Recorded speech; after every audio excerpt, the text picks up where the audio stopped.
sekarang musim durian. Waktu ni nak share dengan korang macam mana saya makan ini dengan boleh jaga badan.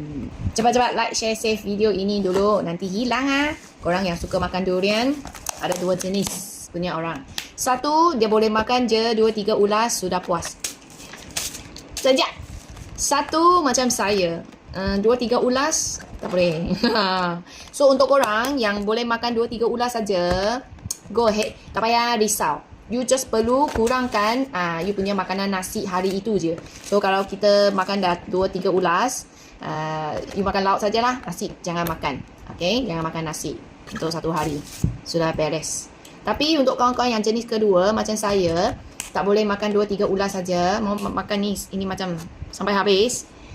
Korang kena jaga sikit. Sebab apa? Sebab korang tak boleh makan seperti biasa, lagi mau tambah ini dalam you punya makanan harian, memang dah terlebih lah kan. So selain daripada kita kurangkan nasi ataupun kurangkan jenis karbohidrat harian kita, yang kedua ialah kurangkan lauk juga. So biasa kalau you makan 3 kali satu hari, you makan je lah 2 kali.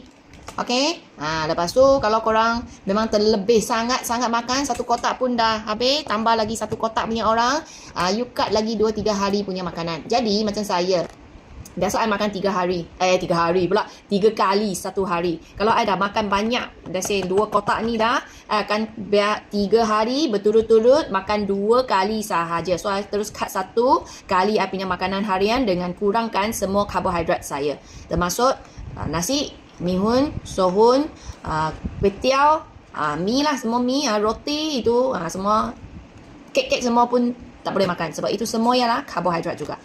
So korang, kalau tengah musim boleh je makan. Tapi kalau tak nak lepas makan, hati tak tenang, boleh ikut cara ini juga. Okay, abang tengah menunggu-nunggu ni, tangan, bolehlah ambil sekarang.